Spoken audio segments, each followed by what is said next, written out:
So in the last part 3 of our force vector presentation, we're going to apply what we've learned and solve some problems. So in the first one, we're going to use some vectors that we just calculated to kind of ease into this. So here we have a diagram of a boat, and two people are pulling the boat ashore, and they're pulling with the vectors that we just calculated from part 2.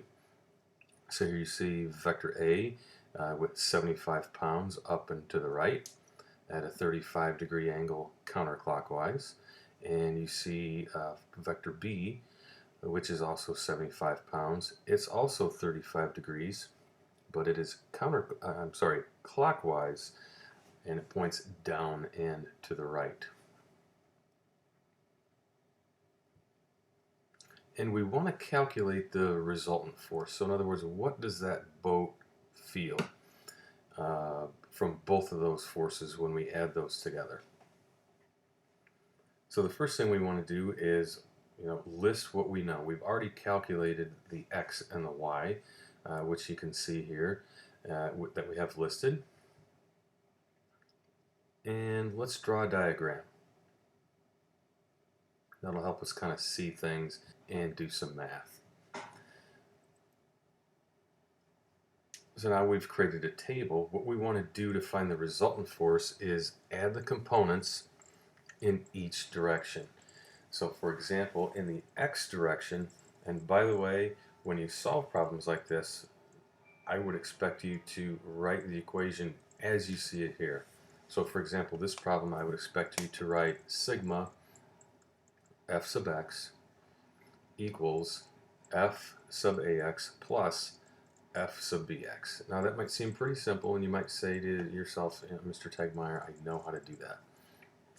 And I'm sure you do, but I promise you in a lesson or two, things are going to get a lot more complicated. So making this a habit in this bookkeeping step will make things a lot easier. If you don't do this and don't develop this habit, you're probably going to forget some things when things get complicated. You're probably going to forget some terms. So we start with the equation where we have all of our terms, and we just simply plug in our numbers and do some math. So here we have our f sub a of x and f sub b of x are both the same, 61.4 pounds.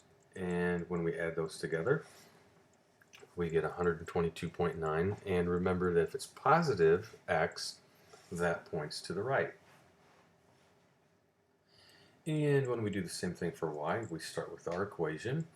Sum of the forces in the y direction are our terms, f sub ay plus f sub b. Now here we don't have the minus because we don't know that f sub b is negative. We add the negative when we put the numbers in. So when we add f sub ay, which is a positive 43.018, and then we add the negative because it points down, we end up with 0. So then our total magnitude turns out to be 122.9 pounds. And because y is 0, we know that it points completely to the right.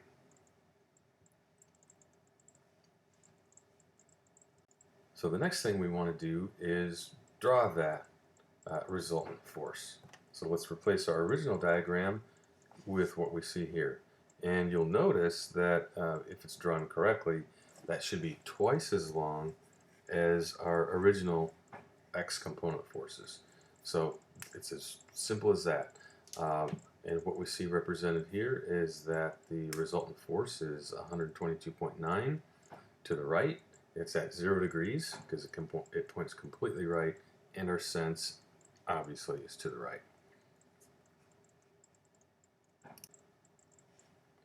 So let's apply those same principles, but let's look at a different problem.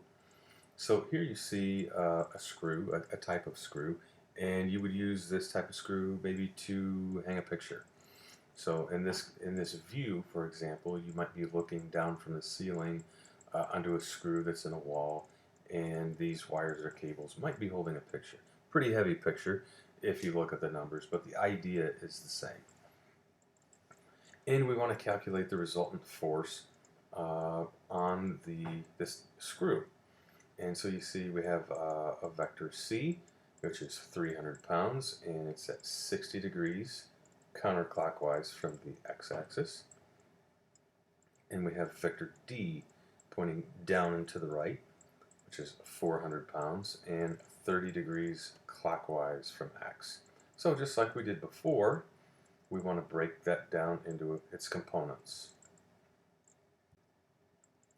So first let's look at the x and y components of C. And what we want to do is we want to draw our diagram. I love diagrams because they help me visualize what's going on and it helps me write my equations. So I always like to start with x,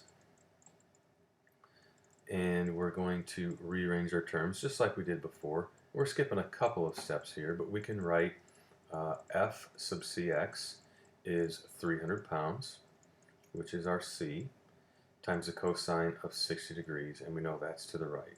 When we plug those numbers into our calculator, we get 150 pounds for the x component.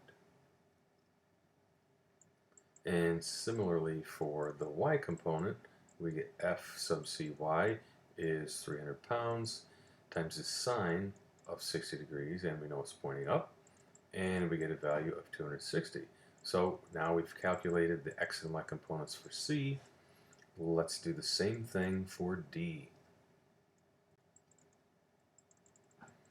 And here's our D force, and let's draw our diagram.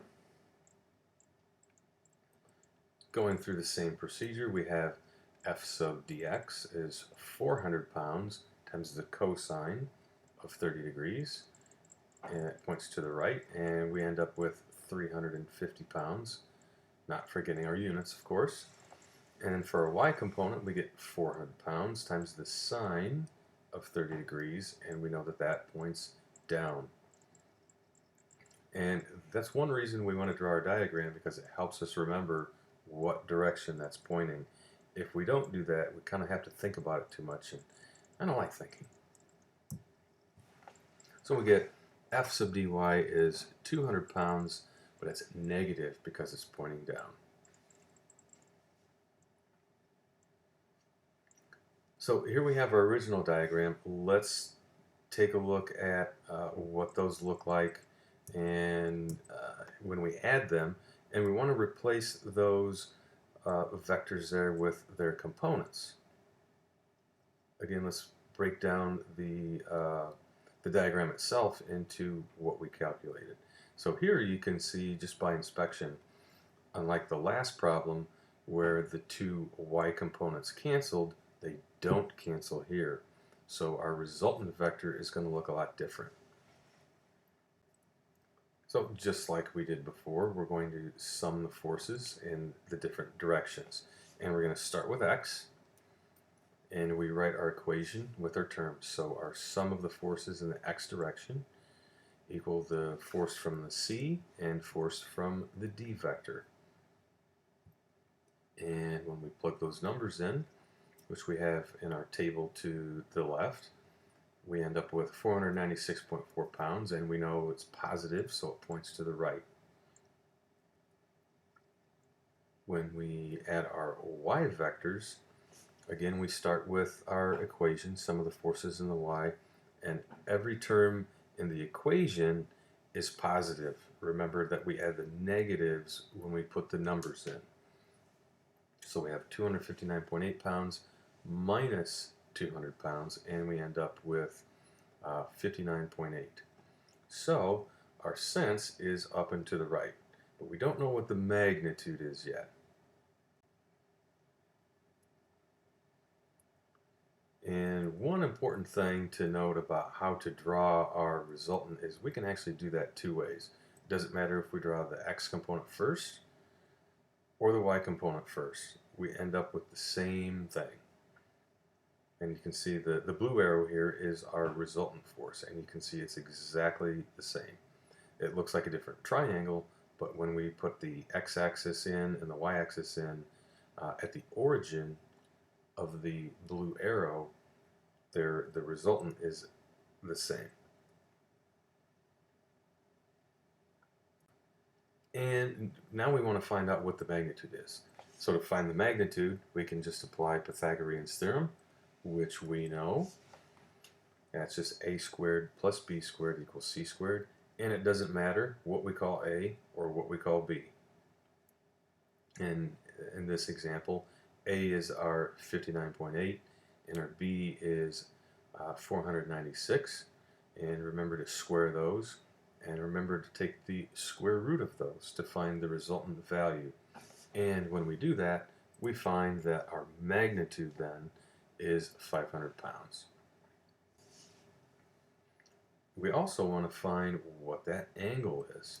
So to do that, we apply our tangent definition of tangent, which is opposite over adjacent. And when we plug in our numbers and our units, notice our units cancel. And we take the inverse tangent, and we find that theta, that angle, is 7 degrees. And it is counterclockwise from the x-axis. So now we can finally draw our final resultant force on that hook. And we find that it's 500 pounds, 7 degrees counterclockwise from the positive x-axis, and it points up and to the right. And that concludes everything that we want to know, at least for now, on resultant forces.